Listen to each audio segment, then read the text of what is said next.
Hi, you guys. This week in math, we are going to be doing measurement and we're going to be working on ordering things by length. So, throughout the unit, you're going to see them asking for cubes or something like that. You can really get anything to measure it from, it doesn't matter.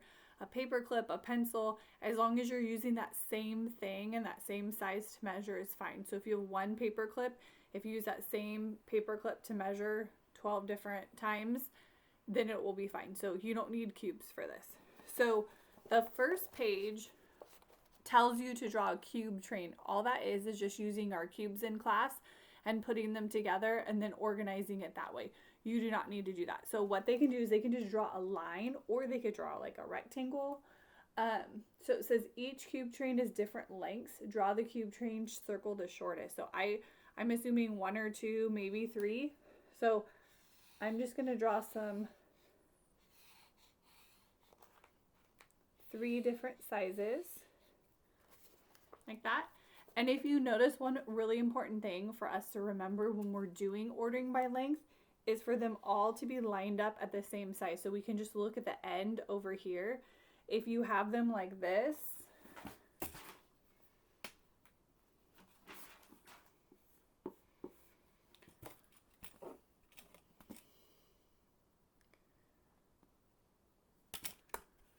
where they're not all matched up, it's harder to tell which one's longer or shorter. Now, some of you might be able to tell already, but if they're a little bit closer, like if I did that, it's harder to tell. So we always want to kind of either draw a line or put something flat against it, and then draw our lines depending on that. So that's what I kind of did here, except I didn't start with a line,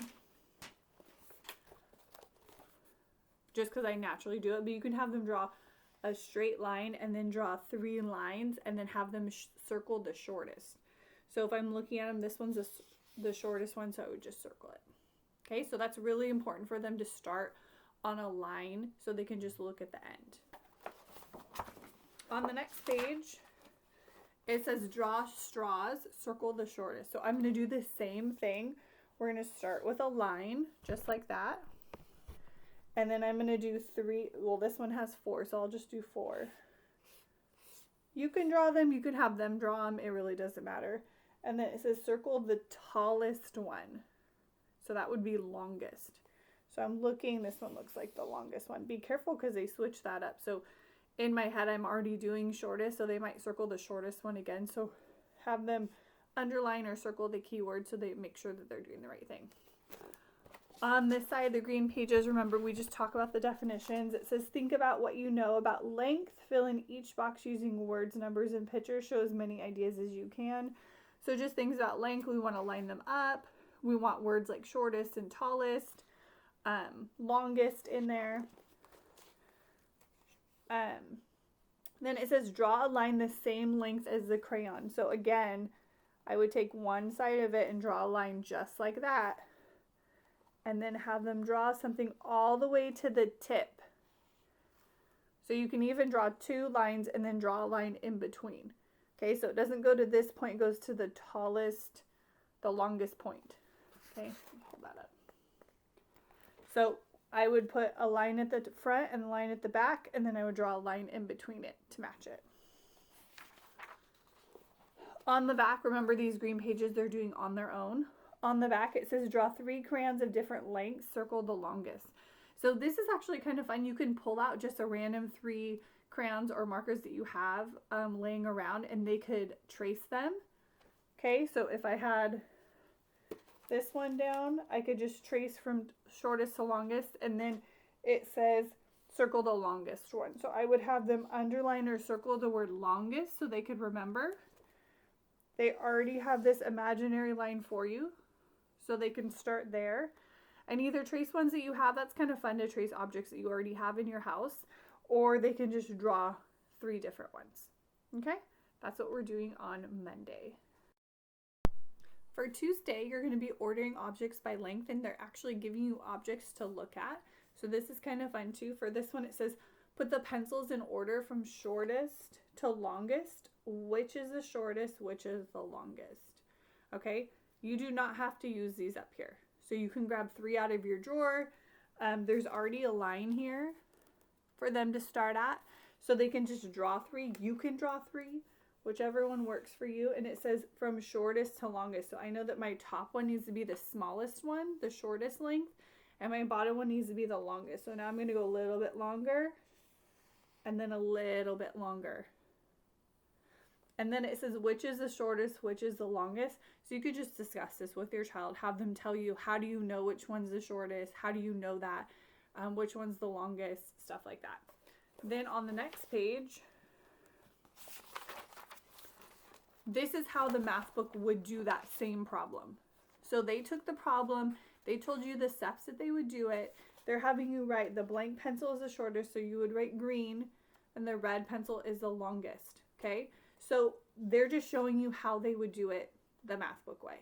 So you're going to look at the way that you did it and the way the math book did it, and you're going to say, how is your way like model it? How is it different? So I would have them write, it is the same because, and then blah, blah, blah, blah, blah.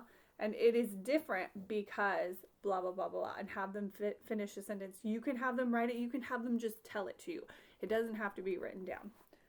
Why is it important to line up the ends when you order objects by length? That's what we talked about here.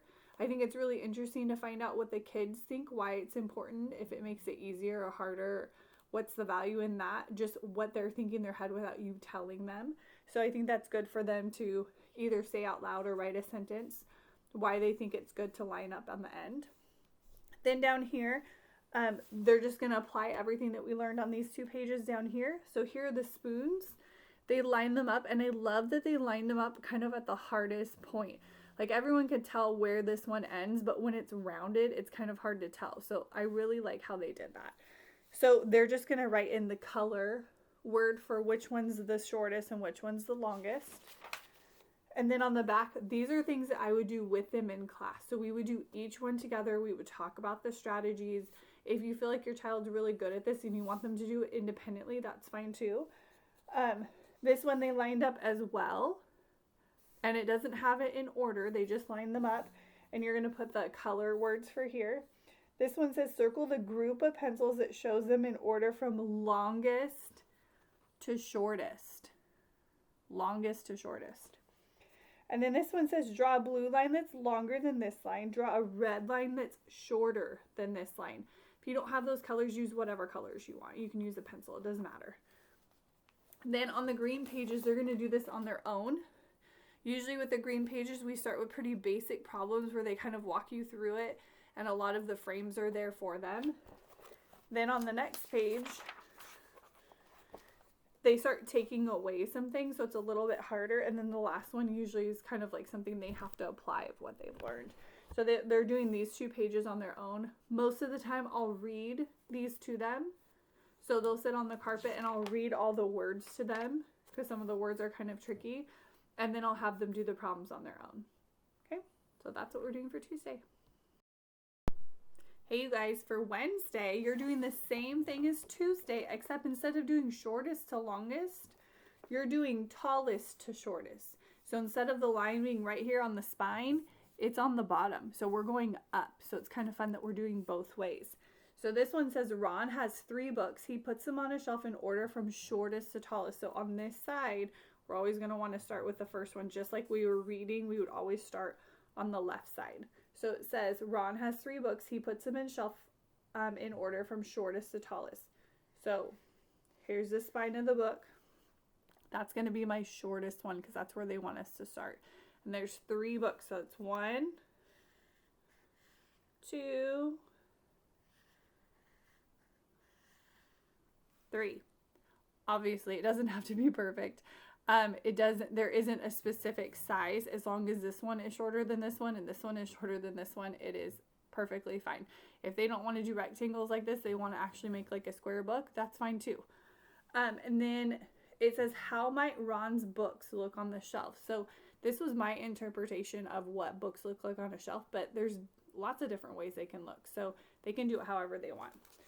On the back,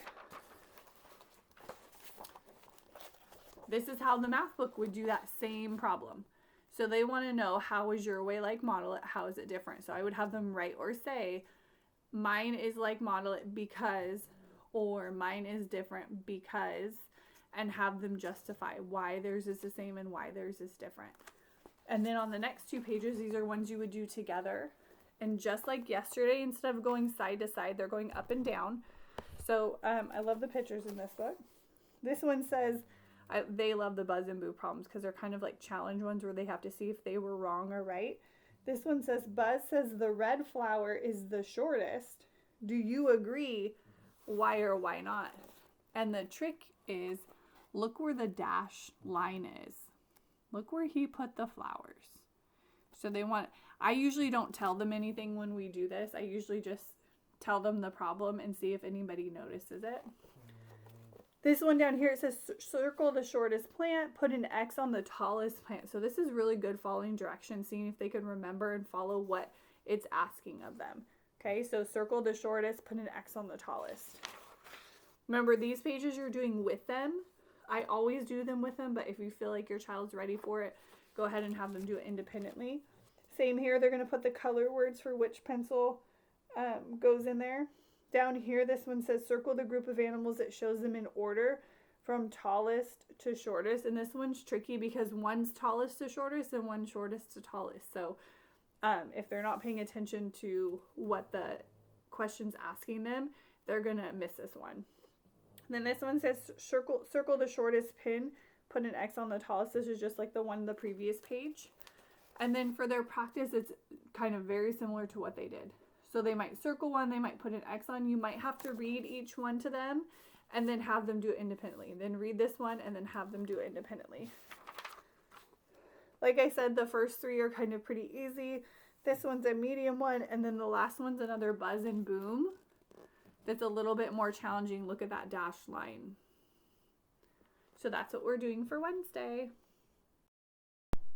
Hey guys, for session 4, it's kind of a mixture of all of them, but this one has more following directions where you have to color whatever the question says. You have to color the picture to match it. So this is kind of like our ice cream and our popsicle reading comprehension that you guys did last week, where you had to color the picture based on what the passage said.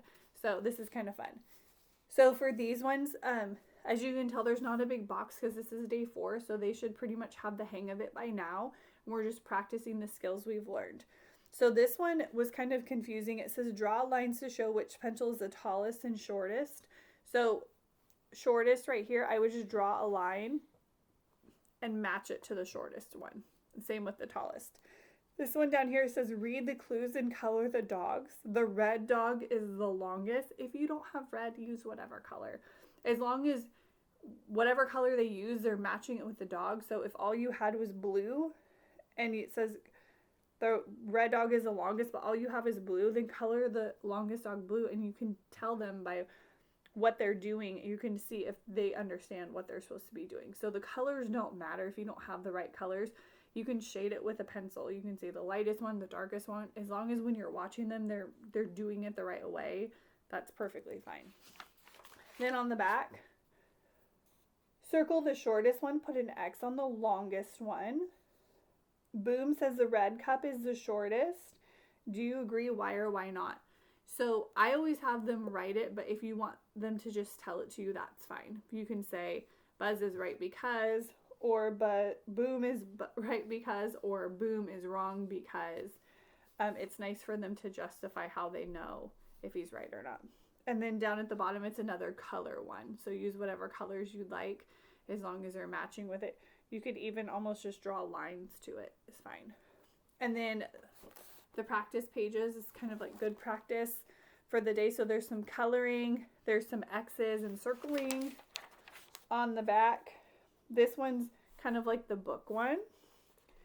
And it says draw lines to show. So the tallest one, I would just draw a line to the tallest one. This one, draw lines to show. So this one says shortest, so I would just draw a line to the shortest one. And then down here, you're coloring the boats down here. And then for day 5, it's just a review. So just like all the other weeks, if you want to have them take this just like a practice test to see how well they did, that's fine too. You can have them do it independently. Just keep in mind that when we do tests in 1st grade, I read all of the words to them. So if they're saying, I don't know what it says, I don't know what to do, I always read it to them. So you can see how they do with that and read it. There are so many fun like scavenger hunt games and different things you can do. I'm planning on getting on Zoom this week. I'm going to send you guys a link, and we're going to do some fun measurement games and a little scavenger hunt. So hope that will be fun. All right, if you have any questions, let me know. All right, have a good week.